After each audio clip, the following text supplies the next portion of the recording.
এই মুহূর্তে বড় খবরের দিকে নজর রাখবো। ভারতে এবার হামলার ছক ভারতে ঢুকে পড়েছে বেশ কয়েকজন নিষিদ্ধ গোষ্ঠীর লোকজন। ইতিমধ্যেই চিরুনি তল্লাশি চলছে, 8 জনকে আটক করা হয়েছে। আপনাদেরকে জানাবো, ভারতে এবার বড় সড় হামলার ছক এমনটাই অনুমান করা হচ্ছে। ইতিমধ্যেই 8 জনকে আটক, 6 জন তামিলনাড়ু থেকে আটক করা হয়েছে এবং 2 জনকে বাংলা থেকে আটক করা হয়েছে এমনটাই জানা যাচ্ছে। এই মুহূর্তে সেই ছবি আপনাদের দেখাচ্ছি। আটক করা হয়েছে নিষিদ্ধ গোষ্ঠীর বেশ কয়েকজনকে। ভারতে হামলা চালানোর একটা পরিকল্পনা ছিল তাদের, এমনটাই জানা যাচ্ছে। এই মুহূর্তে আটক করা হয়েছে 8 জনকে, তামিলনাড়ু থেকে 6 জন এবং বাংলাদেশ থেকে 2 জনকে আটক করা হয়েছে বলে খবর। তামিলনাড়ুর তিরুপুর জেলার বিভিন্ন পোশাক কারখানা থেকে মিজানুর রহমান, মোহাম্মদ সাবাত, উমর, মোহাম্মদ লিটন, মোহাম্মদ সাহিদ এবং মোহাম্মদ উজ্জ্বল নামে 6 জনকে আটক করা হয়েছে এবং 2 জনকে আটক করা হয়েছে বাংলা থেকে। জানা যাচ্ছে এদের মধ্যে বেশিরভাগই বাংলাদেশের বাসিন্দা। এরা একেবারে জাল আধার কার্ড বানিয়েছিল এবং জাল আধার কার্ডকে কার্যত অস্ত্র করে এই দেশে তারা বসবাস করছিল এবং তাদের পরিকল্পনা ছিল ভারতের বেশ কয়েকটি জায়গায় বড় সড় হামলা করার। ইতিমধ্যেই পুলিশের জালে 8 জন।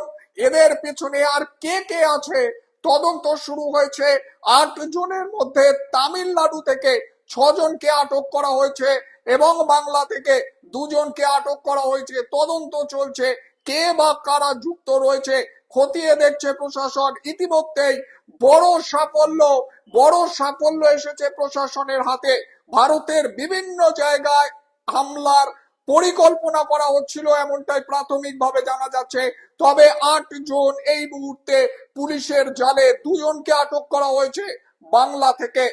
পুলিশ সূত্রে একটা সাফল্য এসেছে, 8 জনকে আটক করা হয়েছে এবং গুরুত্বপূর্ণ তাদের কাছ থেকে বেশ কিছু সিম কার্ড উদ্ধার করা হয়েছে, বেশ কিছু মোবাইল ফোন উদ্ধার করা হয়েছে।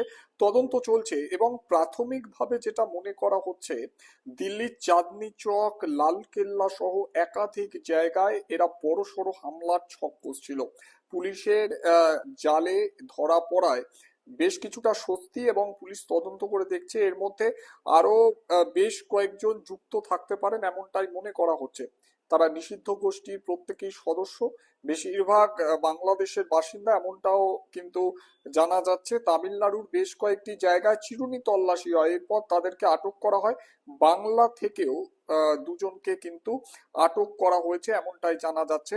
ইতিমধ্যেই পুলিশ তদন্ত করছে, তাদের কাছ থেকে আর কিছু গুরুত্বপূর্ণ তথ্য উদ্ধার করা সম্ভব হয় কিনা সেদিকেও নজর রাখা হচ্ছে। এক কথায় বলতে গেলে পুলিশের কাছে এটা কিন্তু একটা সাফল্য। তার কারণ বড়সড় কোনো ঘটনা ঘটানোর একটা ছক কষছিল তারা।